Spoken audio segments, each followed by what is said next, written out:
Any one of you sitting on a non-profit board?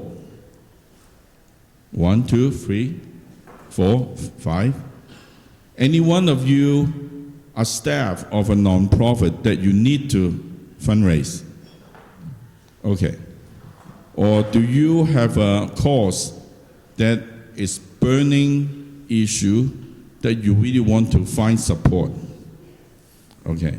So if you say yes, I think you're in the right room. First, let me say this, you're not gonna just listen to me talking because I want you all to talk. So I'm gonna take all the mic down. And I'm gonna put in here, one in here, and the other one. So just come on up and ask the question. It's supposed to be a dialogue. First of all, sure. We can all share.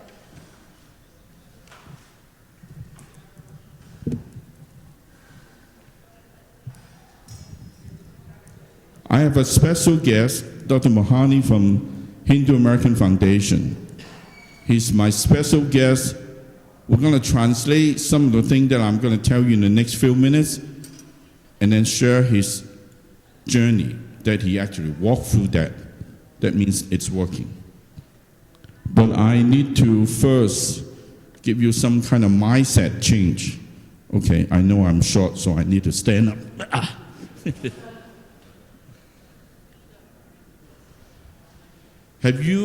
Has anyone read a report called The Invisible but in Need, AAPI? That came out from United Way 30 years ago. Done by actually the effort of Elaine Chao, if you know. She was the president of United Way International at that time before she involved with political. There is something I want you to know. Foundation giving to AAPI 30 years ago was 0.2%. So let me throw you a question. What do you think today's, when we have 23 million strong, what should be the percentage of giving from foundation to AAPI? Wild guess, anyone? 5%. Good. I wish. Anyone? Anyone? Last year I checked the Giving USA. It was 0.2%. Pitiful, right? After 30 years. So this is where we're dealing with. This is the factual. All right, now I need you to change your frame of mind. When you say, I want to raise money or fund development for nonprofit, I need you to drop the vocab called charity. You're not going after the charity. I want to learn the word, if you didn't have in mind, called philanthropy. Better yet, social investment, because you have to see yourself as equal partner to the funder. You have the solution. They have the money. They have no clue how to solve it. And you actually help them to spend their money wisely. Got that?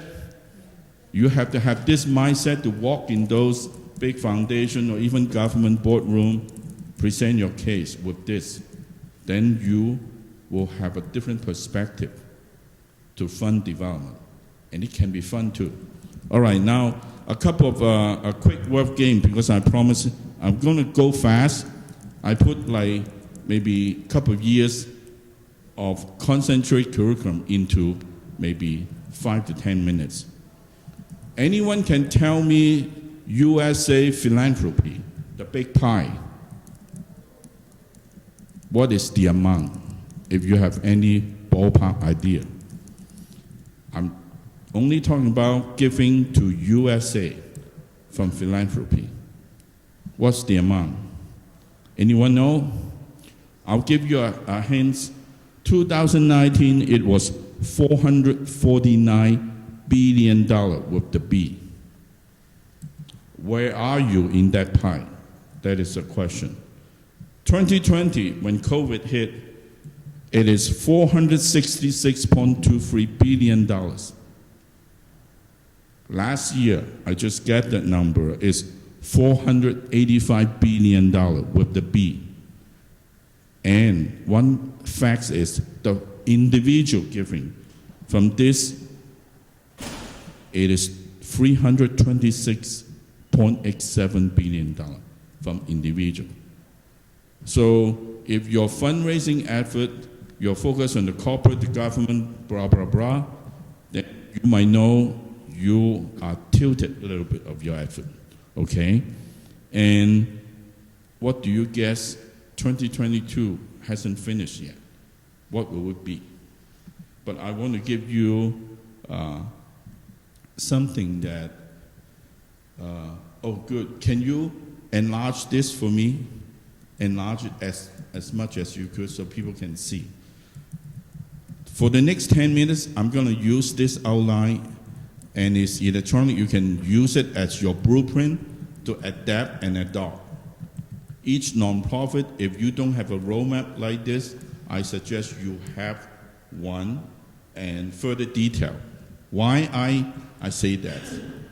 Nonprofit is different than political fundraising. You just need to get the money, and then you can tell the fundraiser, I'll give you 15% if you raise me $1 million. That is a transaction. But in nonprofit, you have to motivate people with your vision, your mission, and then your track record, that you really mean what you say. You do what you mean. And that is a given part. So every one of you develop your own. I'm not going to go into it.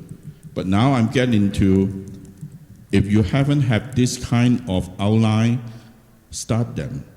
First, government support. From federal level, state level, and local. Local means county and city. Remember, those are your tax dollar. If you don't know where they are, find them out. Because if you don't claim it, somebody will. Next, corporate support. You are the consumer, you pay so much. Then you find out how they also can give you. Foundation support has many categories. I'm not going to go into it because another day. Foundation, you have corporate foundation, private foundation, even family foundation. And then currently, a lot of the trend is they turn it into operating foundation, like a public charity. Means that if you're 501c3, you can turn yourself into a public charity. You raise money from the right hand, you give out money from the left hand. That is what they call the operating foundation. Next, individual support. I can't emphasize. That's why I put 3-star. This should be something that you should lay the ground. And board support, and I have to say, if you're sitting on a nonprofit board, as a foundation, a program officer before, the first thing I look at, does your board 100% participation in giving? It's not about amount, it's about personal support to your organization. Because I will ask you the question, if your leader, your board, doesn't even support your own organization, why should I? Remember this? So you have to make that as a statement, because when you can claim on the top of your proposal, 100% participation by our board and volunteer, this is a very convincing statement. All right, next. Marketing and earn income. I'm not talk too much about it because if you know the social platform, the IT, that can do magic. But I must say, most of the people say when we raise money, oh, just throw a dinner, have people buy table, buy ticket. Wrong. If you want to raise money, you should not do just special event. Although I did some of those, you have the strategy to raise money, but most of the time your special event is for marketing and also for donor cultivation, and also friend raising, not fundraising, because it's labor intensive and also cost not effective. The last but not least is looking for more long term. If your organization already been there for a little while, you need to think about setting up the endowment and plan giving. I give you a little example. If you have a lot of senior in your organization, just ask them to write your organization in their wills. Or if they give you maybe $10,000 each year, you ask them permission. May I have maybe $1,000 out of the 10 each year to purchase an life insurance policy beneficial to your organization? And then you know what happened? When the mature time, that 1,000 purchase policy become a 700,000 or $1 million in return to your organization as the endowment, if you set it up correctly. That can be little, but if you look at all these major universities sitting on multi-billion dollars endowment, they start with maybe $1 million or $5 million, but 40 years ago. But they know the game. The last but not least, each organization is very different. I call it R&D. It is fundable project, because a lot of people say, oh, this is in line with my mission. Then I will do 1, 2, 3, 4, 5, 10. You drive yourself crazy, because doing project, you need staff time, you need cost. You also have to know how to prioritize, pick out those fundable projects. That means that, in other words, to position your organization to be fundable. Recently, you look at the anti-hate crime, the mental health, and if you look at each of the state government, announce so many of those, but you have to be ready to take on those. If you're not ready, you're not positioned, you're already, then they will see that, oh, I have a program for money. You just create a program to chase after the money. That is not that convincing. So it have to be in line with your mission, vision, that whatever you're already doing, an enhancement, okay? So I'm putting a whole year curriculum into just 5 minutes. And you can ask me questions later on, but I want to give you something. The reason why I just said, even with the COVID, the individual giving arise. One of the things I want you to look at, anybody involved into fundraising that you have to approach, I call mega donor. Do you know what mega donor means? That is a definition of mega donor. Is like that person have to give over 450 million per year in order to be classified of mega donor. And if you happen on their radar screen or connection, you know you can actually move a lot of things. Let me give you a quick example. Just last year, I looked at the 10 mega donors. Total giving about 15 million of that 10 individual in 1 year. It actually increased almost 3.1% from last year. Everybody know Elon Musk, 5.74 billion. Those in political know Michael Bloomberg, 1.66 billion. Some of us will know Mark Zuckerberg and Priscilla Chan, 723 million, just last year. I'm talking about the most recent. Jack Dorsey from Twitter. Mackenzie Scott from McKinsey.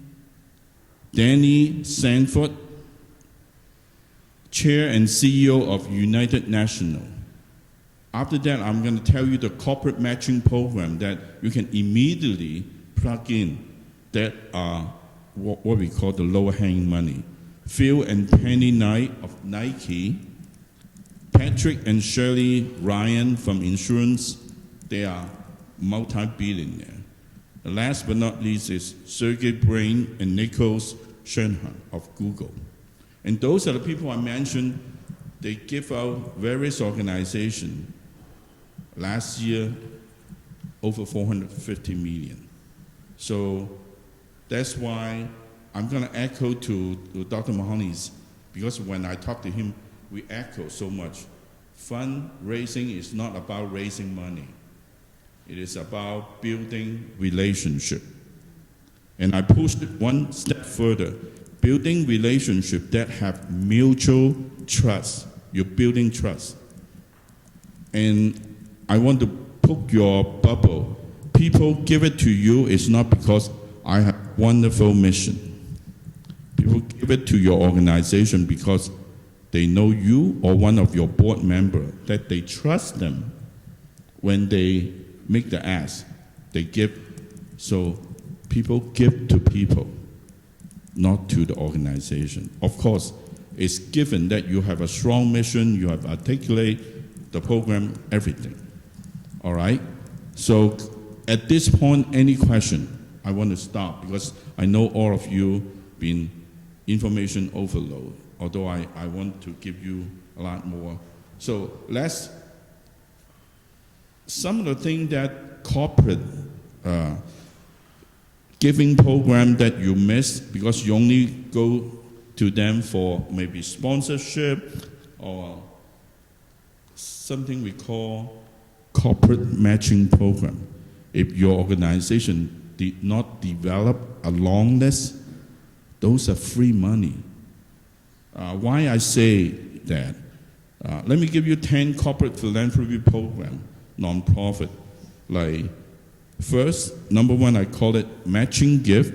Second is volunteer grants, fundraising matches, community grant, challenge grant, payroll deduction, in-kind donation, service-based donation, internal employee fundraising, and annual grant stipend.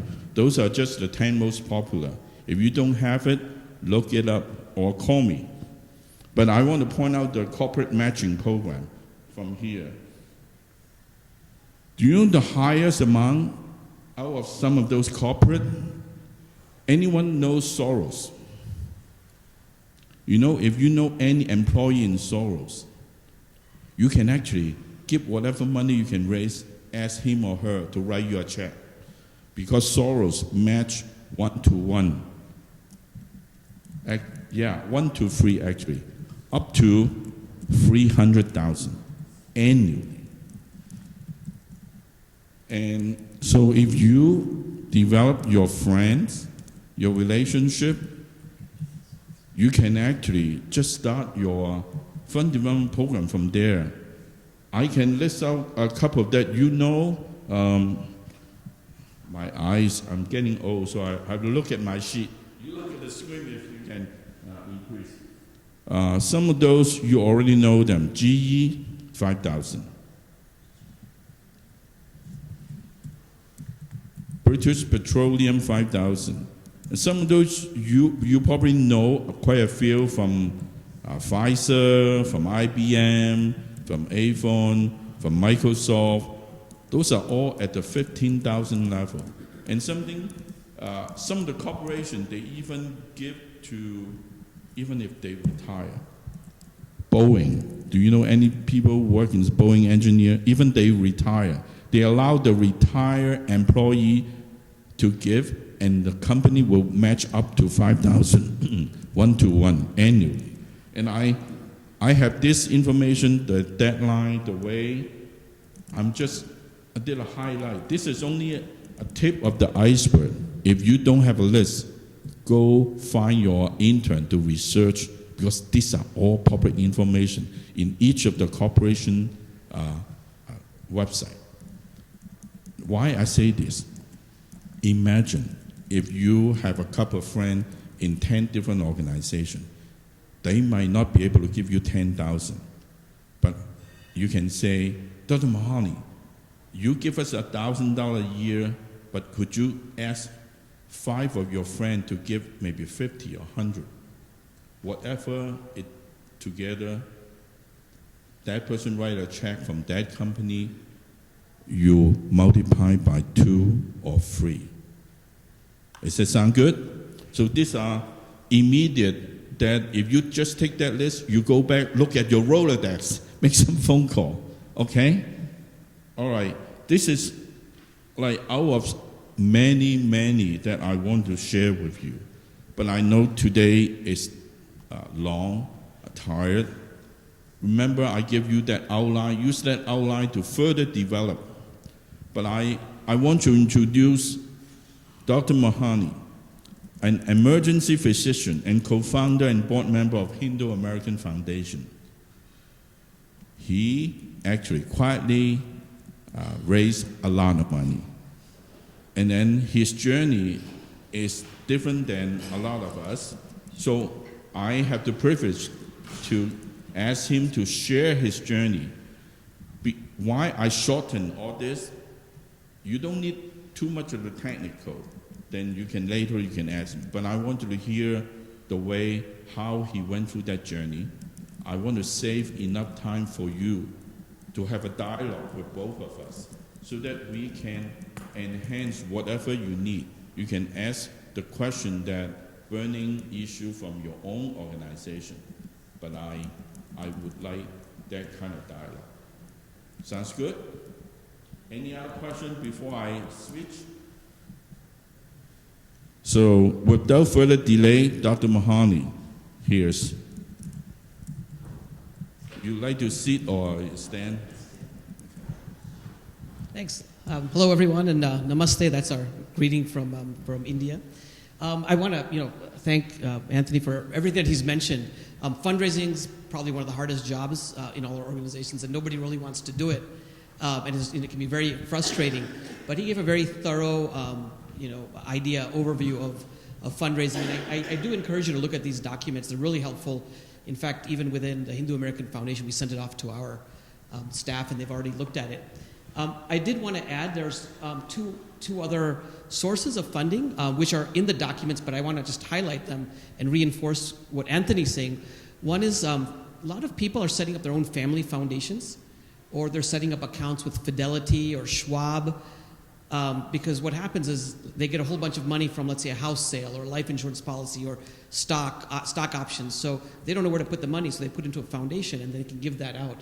So make sure that you're also looking at that, because that money is already in an account they can't spend on a car or food. It's there to be given out, and they're just waiting for someone to come and say, hey, take our money. These are family foundations, and a lot of people are setting that up. We're seeing that in our community. The other is legacy giving. As he mentioned, there are many opportunities to get money downstream, not now, but when someone passes away, and that's where living trust, estate planning comes in, and that's kind of a big thing you should all look at.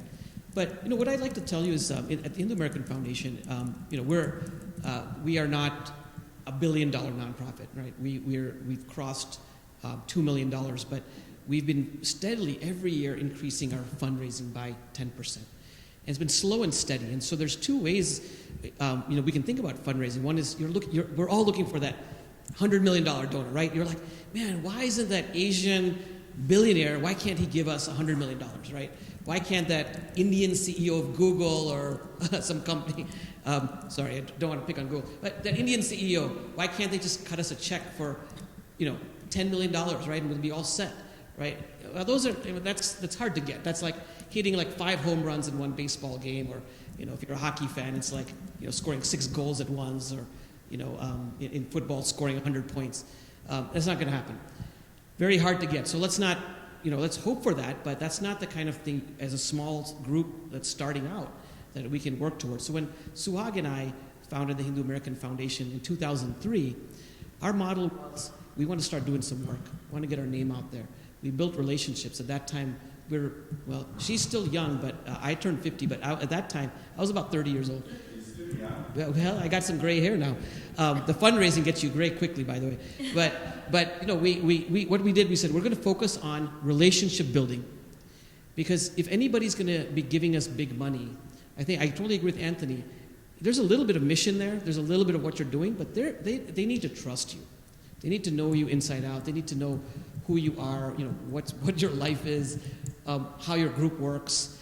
And we develop relationships in a very personal way. We didn't make a strategy and say, how can we, fool these people, or how can we get their money? We're just like, look, we're going to work with these people, and hopefully in our lifetime, they'll contribute big. And that's kind of what's happened. I mean, we have people who started out donating $50, $100, and now they're $1,000, $5,000, $10,000 yearly donors, and some people moved into like $100,000 level, and some people have given a commitment of like $1 million over X number of years. But it never happened that somebody came to us and they're like, I'm giving you $1 million now, or I'm going to give you $100,000 now at the first meeting. It's a lot of work. And so what we've learned, and I think what's helped us spiritually also, is that we just have to have a lot of patience and know that we're in it for the cause, and we're doing it, for the cause.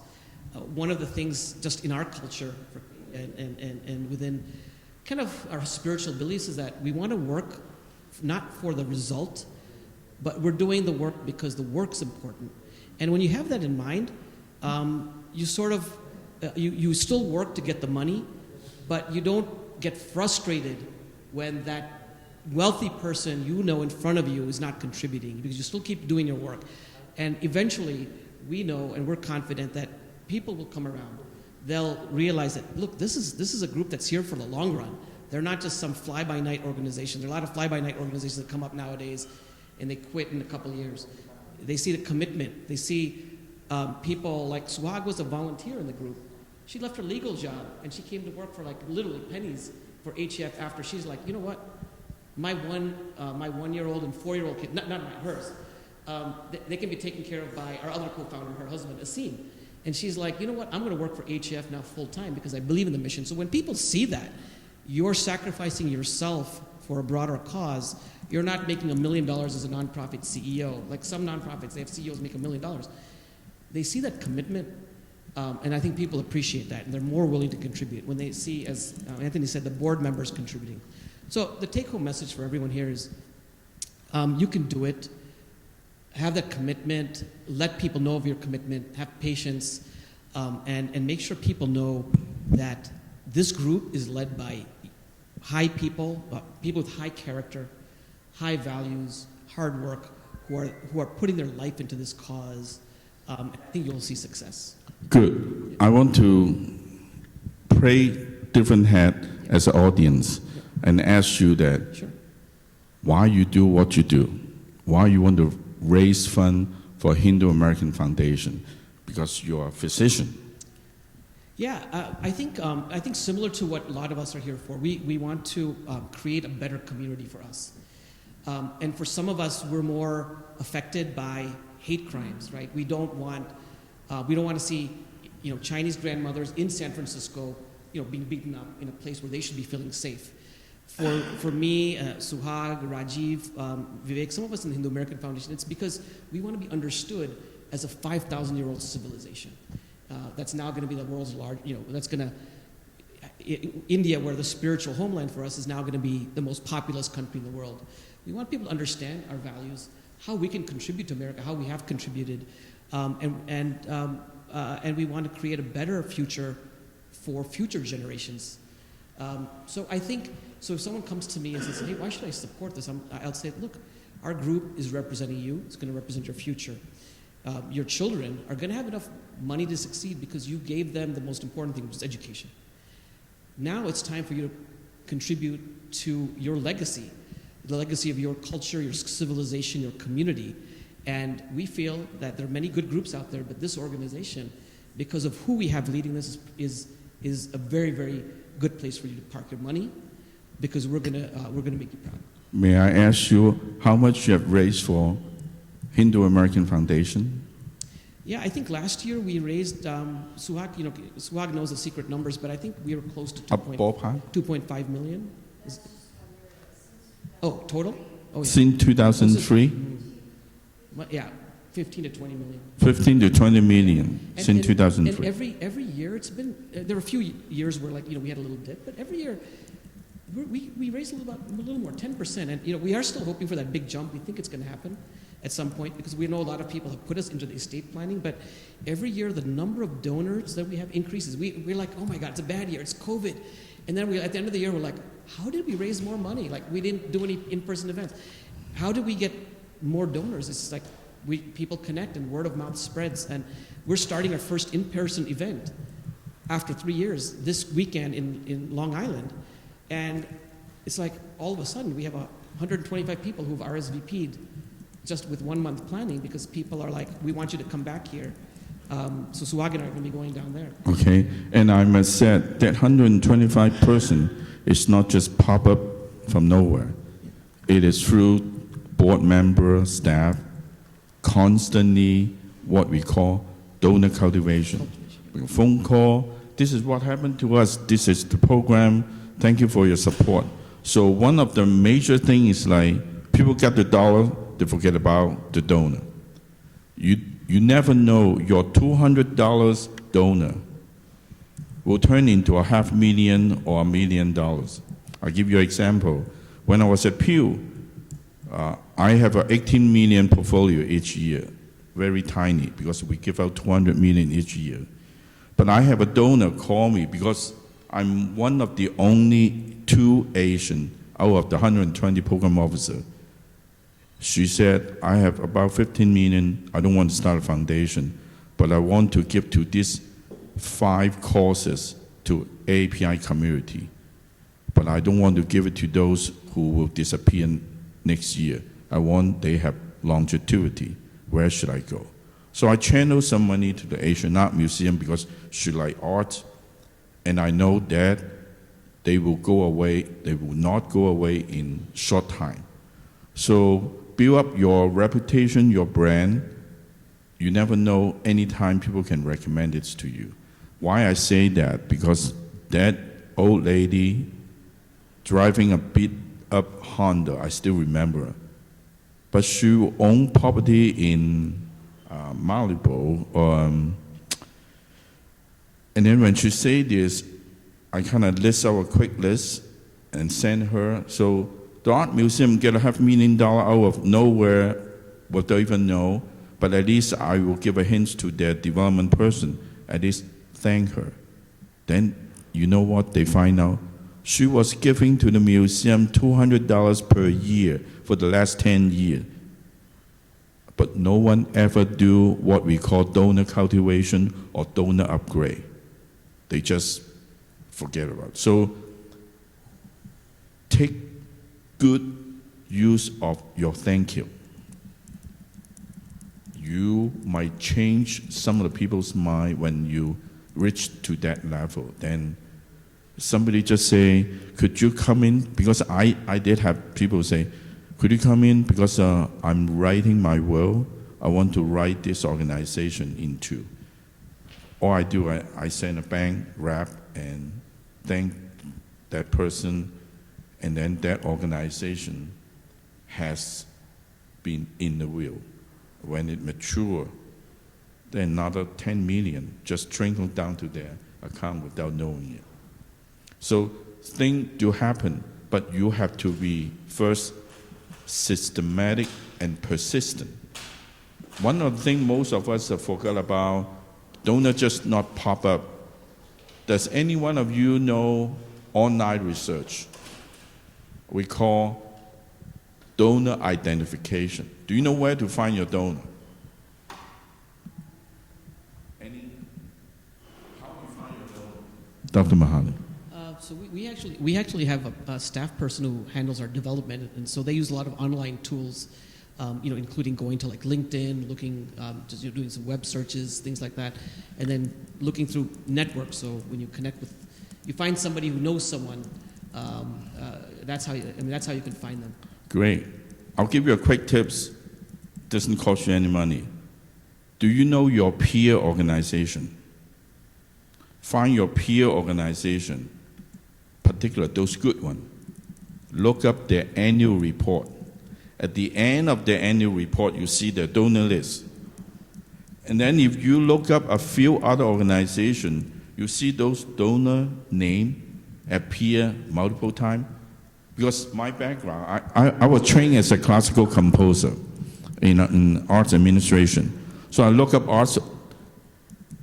You get an opera company, a symphony orchestra, annual report, all of the name overlap. You just pick them out and start to educate them, not to ask for money.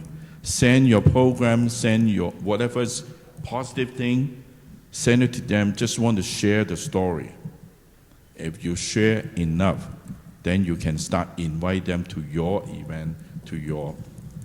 It applies to you, your community. If you're a community organization, sister house, who are your competitor or peer organization? Find them out nationwide. Look at what they do and look at their support list. Then you might get some, even corporate who support that kind of cause. That means that they inclined to support that type of cause. So give you a lot of hints. That means we have constantly opened up to new sources, but then it's not for like asking for money. One of my toughest job actually is giving money, that giving with equity, because you can easily give a $3 million grant to a Philadelphia Art Museum, for say, but I have to really advocate for Taller Puerto Ricano, a Spanish education community organization in the middle of a bad neighborhood. But that $40,000 to them is a lot more important than the big guy. So I have to extra advocate within my peer and my president. So sometimes if you're in that kind of position, you can help be the bridge person. That's why by the time I left the foundation, my president gave me a big hug, say, Anthony, sometimes I didn't know whether you work for me or work for them. I see it as a compliment. But I just want to have a couple minutes for Dr. Mahoney. Give you anything you want them to take home that can be practical. And also, you know my contact information. Contact me. I don't have a $1 billion to give to you, but whatever I learn, I heard what Mady say earlier. If you learn, you teach. If you're successful, you share. I have those information I would love to share with you, whatever is appropriate to you. Sounds fair? Any other question? I didn't hear you guys ask questions. You mentioned reaching out to donors and sharing about your program, especially if they're new.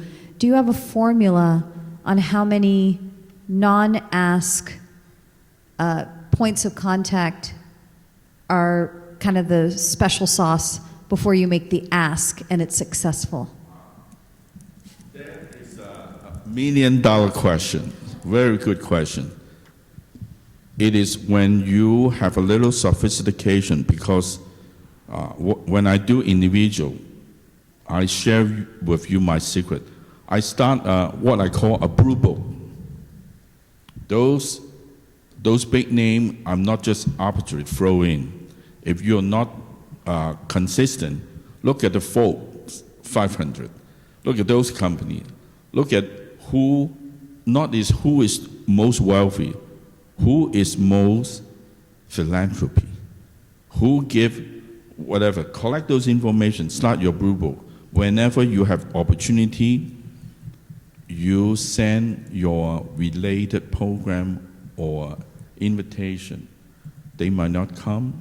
Just like I call foundation visit. When you do foundation grant, you don't just fill in the guideline, read it, and send it out. The better yet is the year before you visit them. Just say, I want to have an information meeting with you. Understand what your organization do, and then also have a chance to present 5 minutes quick.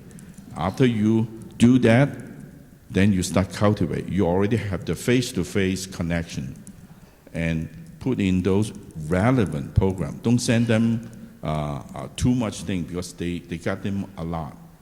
If it's relevant to a point that they feel, then maybe 6 to 9 months is a mature period to invite them.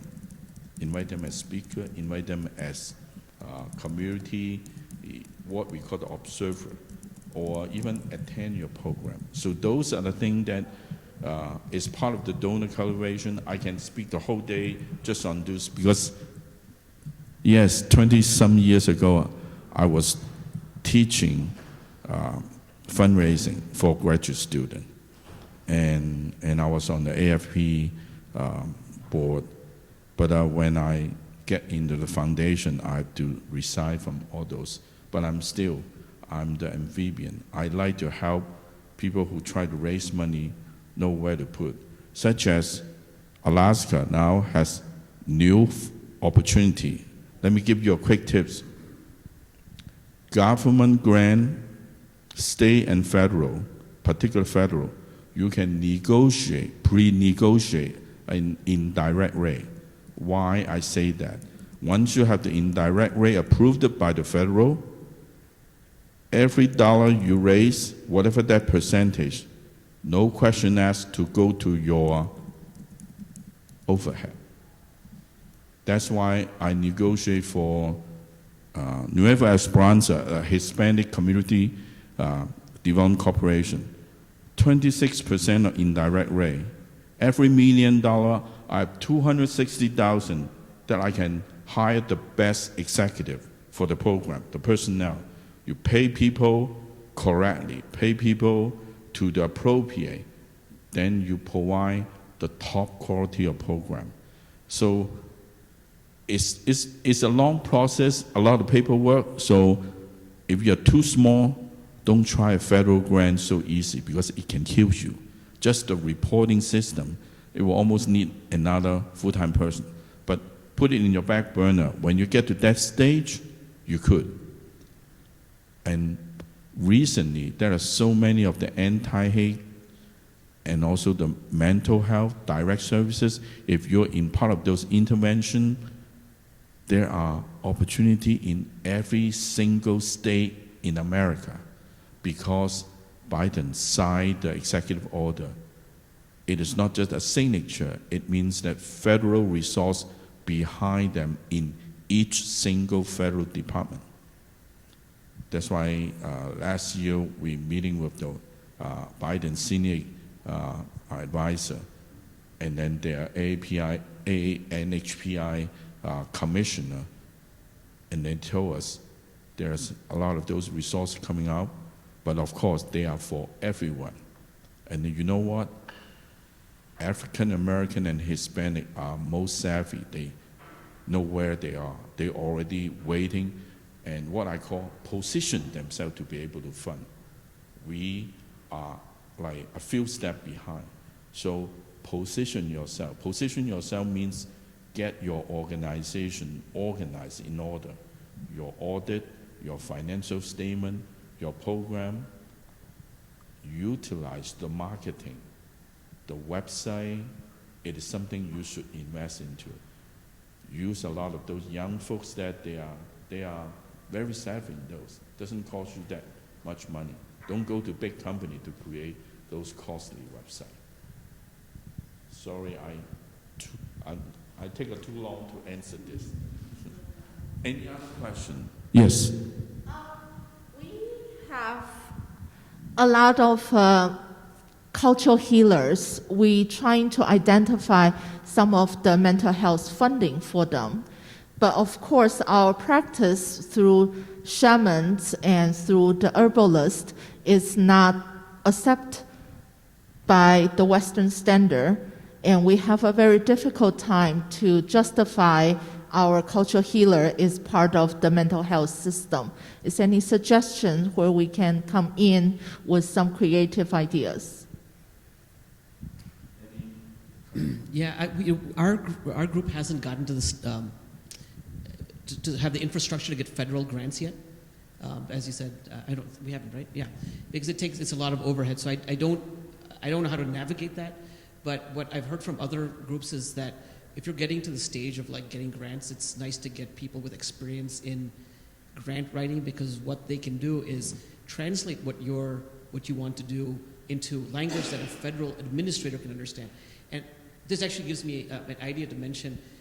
This is totally separate from grants. One of the things that our foundation worked on is what they call a religious worker visa program. And this relates to what you're saying, because in this religious worker visa program, the definitions the federal government used for what a religious worker from a foreign country is who can come to America and work in a religious institution was very much using language that a European Christian organization would understand.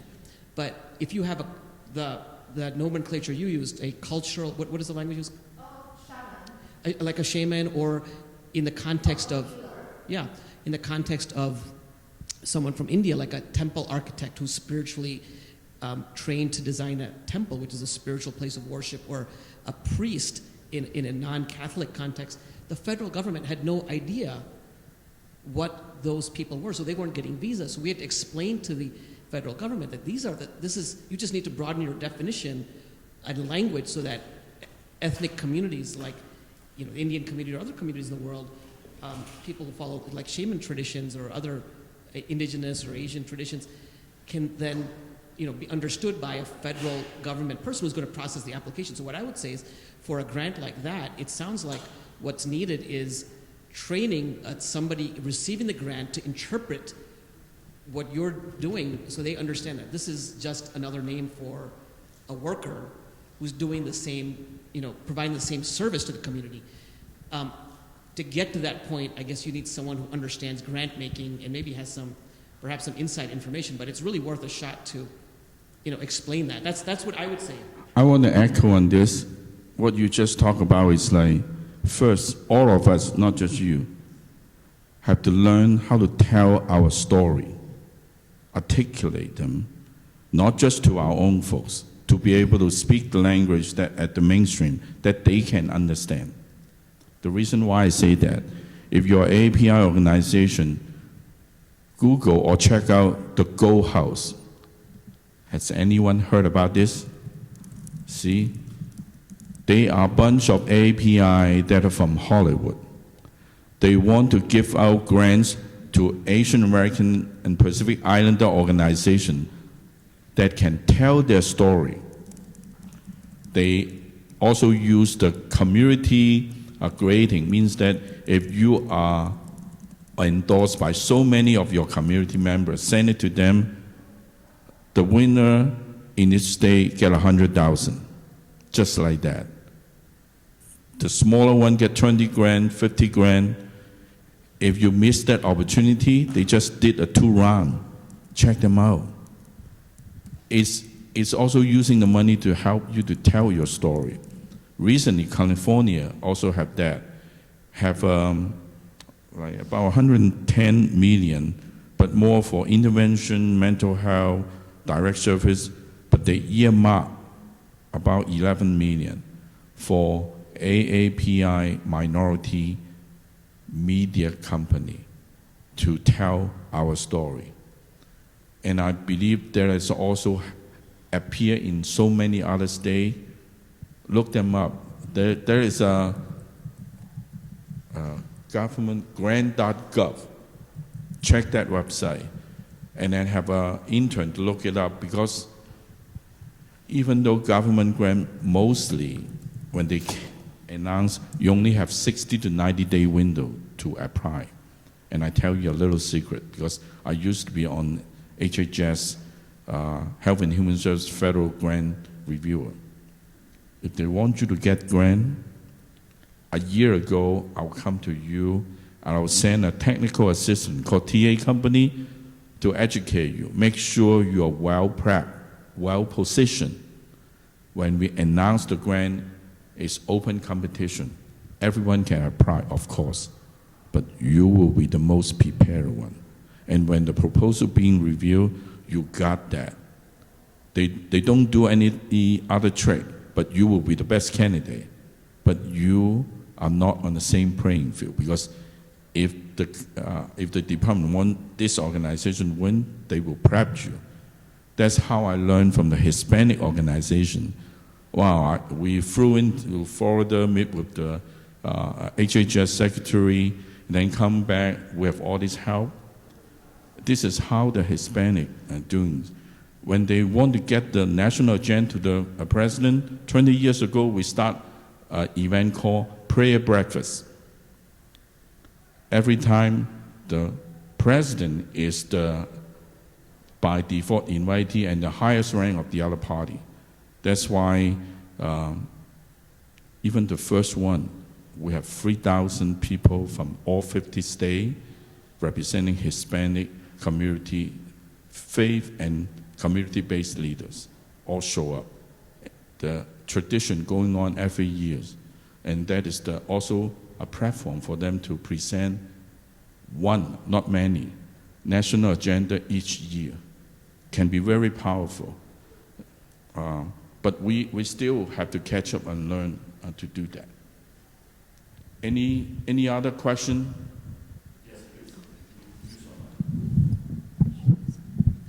So I would add as a quick comment to the last question, I'm from South Asian Network, and we've done a few of these healing kind of things. So a label we've used a lot is healing circles, culturally competent therapy, and culturally competent support. So my question would be then for like these grants, especially for federal grants, our office doesn't really have the capacity to write our grants ourselves anymore because we have about 10 to 15 employees and we were just spending a lot of time on it when we had other things to do. So we recently got a grant writer, but after hiring this grant writer, it feels like a lot of our grants don't have the essence of what we were writing within our office themselves. So how do we actually translate this and communicate it in an effective way that we're still using the terms that these grants want to see while also still making sure that we're sharing our stories in a good way? Very good point. Anybody can write and can be a grant writer, but for a good grant writer, it's better for you to serve on the other side first. If you ever been the reviewer, there is a criteria. You actually, what I learned before I write, the state sent me to the NEA, NEH, National Endowment of Arts, National Endowment of Humanity. Sit behind, just observe, and how they ask questions, how they review. After that, you know exactly what kind of, we call buzzword, you have to include in the proposal. Because when you have that, it rings the bell right away. Because if I may say, when they review proposal, they don't really read them all. They're looking for those information they're looking for. If they can't find it, check. If they find it, they check. Then you will get retained. So learn by reading their guideline. They will use those specific lingo. Sometimes it might be rare, you don't understand. But if you understand where they're coming from, you're not writing something that I'm so wonderful. Rather than it's target-oriented writing. Whatever they need, they ask already. Answer them, particular federal and state grant, meticulous, like point by point, just fill it up. And corporate is different. Corporate, you have to learn about the market. Because corporate, I'm sorry to say, the cold-hearted, they are not in philanthropy. If your benefit help them to reach the market segment they reach, then you are in. So their marketing dollar has a much bigger budget than what they call the corporate or social responsibility there. Those are more tiny. You have to know different kind of mentality so that you write with a target oriented. Am I answering your question? Yeah. Anything to add? I know I'm holding you for the dinner, so 6:30 is our happy time. If you don't have any question, thank you all for participating. And it is an unfinished journey, and I'm glad that you want to take that hard course because raising money for nonprofit is not a glamour job, and a lot of time it's not even a thankful job. But it is important, it's for survival. So I hope that you can survive and thrive, because whatever the skill you transfer, you can take your program to a further ground and benefit others. All right. Thank you. I'll see you later tonight.